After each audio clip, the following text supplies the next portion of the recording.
네, 오늘도 시간과 장소와 마음을 구별해서 하나님 앞에 예배하시는 모든 성도님들 가운데 하나님의 은혜와 평강의 복이 함께 하시기를 주님의 이름으로 간절히 축복합니다. 오늘 요한복음 12장의 본문으로 예수님을 찾은 사람들이라는 제목으로 하나님의 은혜의 말씀을 나누도록 하겠습니다.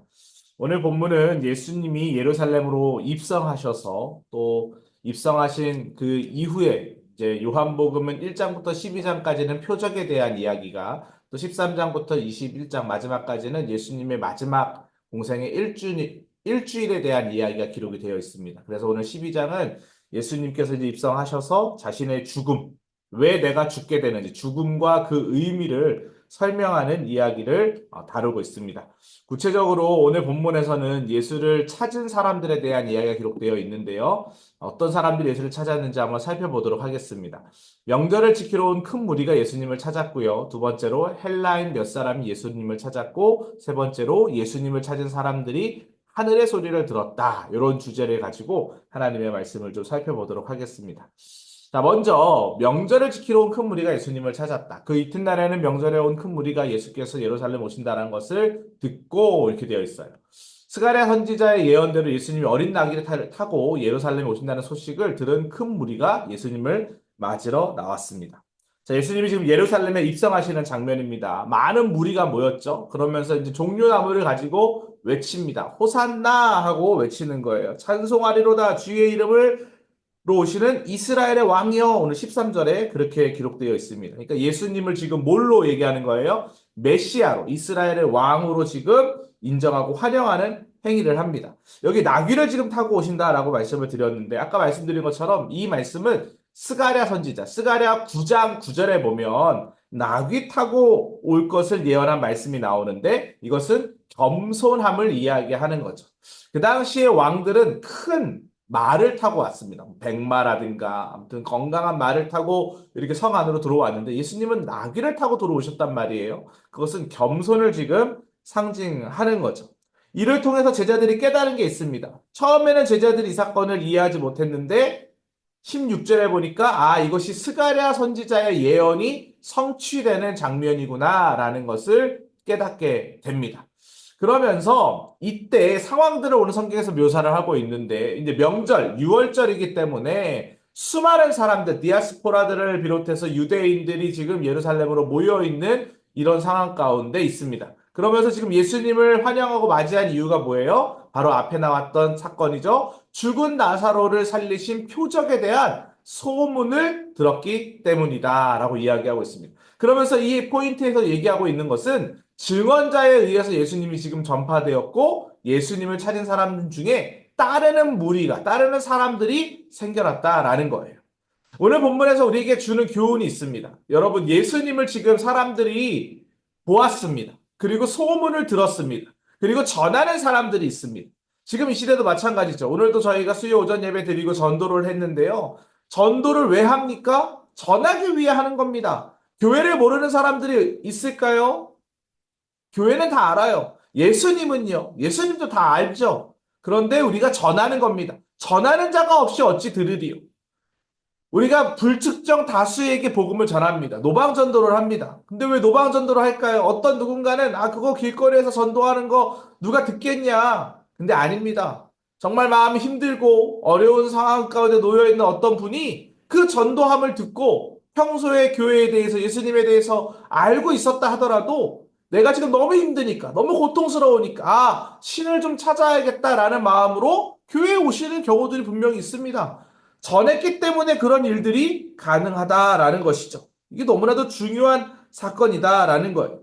우리가 복음을 전하는 믿음을 가져야 한다. 이 귀한 사명이 우리에게 있다라는 거예요. 그래서 제가 오늘도 인사말을 나눌 때 우리가 전해야 되는 사람들이 너무나도 많이 있다라는 거예요.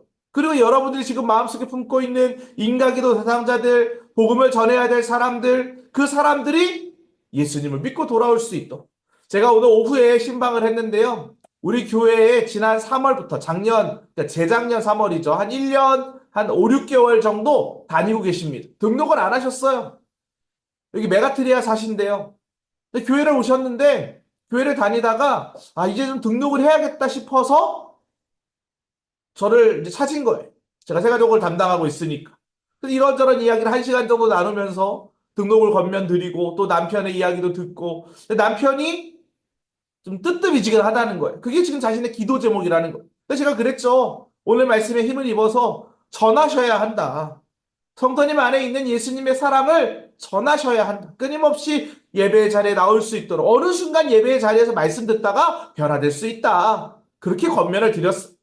우리가 해야 할 일은 귀한 사명 우리가 들었으니까 우리가 복음을 들었으니까 그 사명 전하는 일에 하나님이 우리를 부르셨다라는 거예요. 특별히 리더들 아닙니까? 여러분 속회원들 위해서 여러분 가족 위해서 주변에 수많은 주를 모르는 사람들을 위해서 꼭 복음 전하시기 바랍니다. 119 캠페인 동참하시기 바랍니다. 두 번째로 오늘 내용에 보니까요. 또 헬라인 무리들에 대한 이야기가 나옵니다. 헬라인 몇 사람인지 예수님을 찾는 장면이 나오는데 명절에 예배에 들어 올라온 사람 중에 헬라인이 몇 명 있었어요. 그들이 갈릴리 베사다 사람이고 빌립에게 가서 청하여 이르되 선생이여 우리가 예수를 배웁고자 하나이다. 그러니까 예수님을 만나러 헬라인 몇 사람이 지금 찾아왔다라는 것입니다. 이는 무엇을 이야기합니까? 그 당시에 예수님 당시에 예수님 지난 시간에도 살펴봤지만 사마리아 땅은 부정한 땅이고 그래서 이 사마리아의 이 여인이 자신의 아이를 고쳐달라고 했을 때 그 상에서 떨어진 부스러기도 먹겠습니다. 뭐 이런 얘기 지난 시간에 나눴잖아요. 마찬가지입니다. 지금 유대인들을 중심으로 복음을 전해지는데 헬라인들 이방인들까지도 복음이 전해진다라는 상징을 이야기하는 것이 오늘 본문의 또 핵심이에요. 그래서 20절에서 22절에 그런 이야기가 나오죠. 그리고 24절에 아주 중요한 이야기 나오죠. 밀알 하나가 땅에 떨어져 죽지 않으면 하나에 그대로 있고 죽으면 많은 열매를 맺느니라. 이게 무슨 말입니까? 예수님이 이제 이 땅 가운데 그 역할을 하시기 위해 오셨다라는 것을 이야기하는 거예요. 즉 자신의 죽음을 이야기하고 있어요. 제가 오늘 말씀을 나누기 전에 처음 부분에 뭘 얘기했습니까? 예수님의 죽음에 대한 이야기와 그 의미에 대한 설명이다라고 말씀을 드렸죠. 그러면 자신의 죽음을 그 받아들인 사람들은 어떻게 됩니까? 하나님의 영광을 위하여 살아갈 수 있다. 그래서 오늘 28절 30절에 보면 내가 이미 영광스럽게 하였고 또다시 영광스럽게 하리라 라는 음성을 듣게 되고 하나님의 계획 안에 있다라는 것을 알게 된다라는 것을 설명하는 거죠. 이 헬라인들은 그 은혜를 경험하기 위하여 찾아온 거예요. 예수님을 섬기려는 사람은 어떤 사람이 되어야 합니까? 마땅히 예수님의 제자가 되어야겠죠. 예수님은 자신을 믿고 따르는 자를 하나님이 귀히 여기신다라고 오늘 말씀을 통해 알려주고 계세요. 그래서 이 말씀을 통해 이방인뿐만 아니라 주를 찾는 모든 믿는 자들, 저와 여러분들까지를 포함해서 구원을 허락하여 주신다라는 것을 이야기하고 있죠. 첫 번째 포인트와 동일하게 더 많은 사람이 구원의 복을 받기 위해서 우리는 어떻게 해야 할까요? 우리가 예수님의 제자 아닙니까? 예수님의 제자인 우리가 복음 전하는 일에 더 앞서 나가야 한다라는 것을 오늘 성경은 지금 우리에게 권면하고 있습니다. 자, 그러면 이렇게 우리가 복음을 전하는 일에 마음을 쏟고 있는데 큰 무리들, 또 헬라인 몇 사람들, 예수님을 찾은 사람들이 있었어요. 그들이 나가서 복음을 전했을 때, 또 이 시대를 살아가는 우리가 복음을 전했을 때 어떠한 일들이 일어날까요? 예수님을 찾는 사람들은 어떤 소리를 듣는다? 하늘의 소리를 듣는다라는 것입니다. 곁에 서서 들은 무리는 천둥이 울었다고 하며 또 어떤 이들은 천사가 그에게 말하였다고도 하니 이렇게 되어 있죠. 자, 예수님은 지금 자신의 죽음을 얘기했어요. 그리고 기도합니다. 아버지여 나를 구원하여 이때를 면하게 하여 주옵소서 하며 고통을 피하기를 간구했어요. 왜냐하면 인간이시기 때문에 그 고통이 얼마나 심할 것이다라는 것을 본인은 누구라도 잘 알고 있었어요. 그러나 내가 이를 위하여 이때에 왔나이다라고 고백합니다. 마치 예수님께서 가상 7월에 보시면 내가 너무 고통스러운데 아버지 뜻이거든 내가 그렇게 하겠습니다라고 고백하는 그 고백과 비슷한 이야기죠. 자신에게 일어나는 일이 하나님의 뜻임을 인정하고 순종하는 믿음을 가졌다라는 거예요. 예수님은 아버지여 당신의 이름을 영광스럽게 하옵소서 하며 하나님 아버지를 위해 영광을 돌렸다라는 거예요. 그랬더니 하늘에서 어떤 음성이 들립니까? 내가 이미 영광스럽게 하였고 또 다시 영광스럽게 하리라. 이 소리를 사람들이 들었어요. 천둥 소리로가도 얘기하고 천사가 말하였다라고 얘기합니다. 어쨌든 사람들에게 이러한 소리가 하나님의 음성으로 들렸다라는 것을 오늘 성경은 이야기하고 있죠. 그러면 이 소리의 의미가 무엇입니까? 바로 십자가의 사랑을 의미하는 거예요. 예수님은 자신이 들려 올려질 때, 십자가에 달려 돌아가실 때 모든 사람을 자신에게 이끌 것이라고 말씀하시면서 십자가의 구속의 은혜를 먼저 지금 예고하고 계시는 거예요. 그리고 이제 13장부터는 예루살렘 입성과 동시에 일주일 동안의 삶을 통해 어떠한 고난의 상황들을 경험하실지를 복선 작업을 하는 장면입니다. 그러면서 무리들이 메시아는 그럼 영원히 계신다고 했는데 당신이 들려져 올라야 한다는 게 무슨 뜻입니까? 라고 물었을 때 예수님이 이야기하죠. 잠시 동안 너희와 함께 있는 빛이라고 하시면서 어둠이 있는 가운데 빛을 따라라. 그러면서 하나님의 음성이 들려지는 거예요. 오늘 말씀을 통해서 우리는 날마다 하나님의 음성, 하나님의 마음을 듣는 것이 얼마나 중요한지를 우리는 알 수 있습니다. 오늘 본문의 핵심 메시지는 무엇입니까? 예수님이 예루살렘에 입성하시는 장면을 통해 이스라엘에게 메시아, 구원자가 오실 것을 이야기하는 장면입니다. 그리고 죽음을 통해서 예수님이 생명의 길을 여신다. 미랄의 비유를 통해서 자신의 희생을 통해서 많은 사람들이 구원을 받게 될 것이다라는 것을 강조하시죠. 그리고 그 죽음은 그냥 단순히 죽음이 아니에요. 고난 너머에 있는 하나님의 영광을 이야기하고 있어요.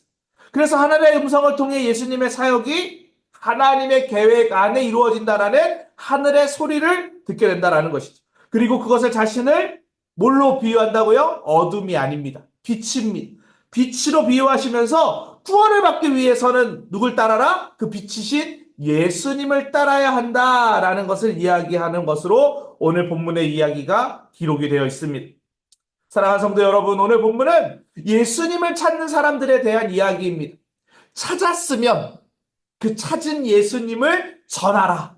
전할 때 하늘의 소리를 듣게 될 것이고 그 예수님을 비추셔서 어두움 가운데 우리를 인도할 것이다. 이것이 오늘 본문의 핵심 메시지입니다. 복음 전하는 일에 마음을 쏟으다라는 것이죠. 저는 우리 충성교구의 모든 성도님들이 이런 일 하는 일에 기쁨으로 동참하는 인생 되시기를 주님의 이름으로 간절히 축복합니다. 우리 함께 기도했으면 좋겠습니다. 하나님의 음성을 듣고 또 그 음성대로 살아가는 삶이 되게 해달라고.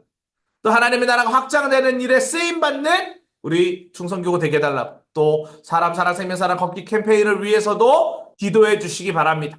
주여 믿습니다 하시고 함께 기도하겠습니다. 주여 믿습니다. 하나님 감사합니다. 오늘 본문 말씀을 통하여서 빛으로 오신 예수님에 대한 이야기를 나누었습니다.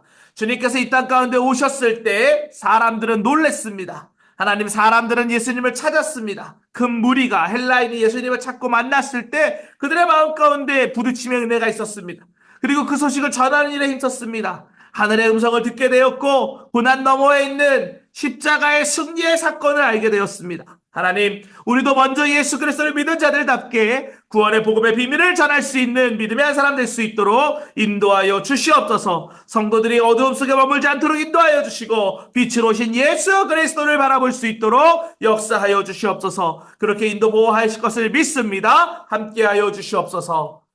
연하여 기도할 때 우리 충성교구 경계조정과 속회 재생산을 위해서도 계속 기도하도록 하겠습니다. 하나님 이 일을 통하여서 은혜 가운데 합력하여 선을 이루는 믿음의 동역이 일어나게 하여 주시고 또 새로운 일꾼들이 잘 세워져서 주의 영광을 위하여 쓰임받는 믿음의 공동체 되게 해달라고 이 시간 주여 믿습니다 하시고 함께 기도하겠습니다. 주여 믿습니다. 사랑과 은혜가 풍성하신 하나님 아버지 감사합니다. 하나님 교구 사역을 감당하면서 더 많은 성도들이 평안하고 유익하고 아름답게 신앙생활을 하기 위하여 속회 재생산을 진행하고자 합니다. 성령 하나님 도우시고 인도하여 주시사 하나님의 은혜 안에 머물 수 있도록 역사하여 주시옵소서. 이를 향하여 우리를 향하여 놀랍게 계획하신 하나님의 은혜를 구하며 나아가기를 간절히 원하오니 주여 인도하여 주시고 동행하여 주시고 함께하여 주시옵소서. 이를 향하여 여호와 하나님을 찬양하며 나아갑니다.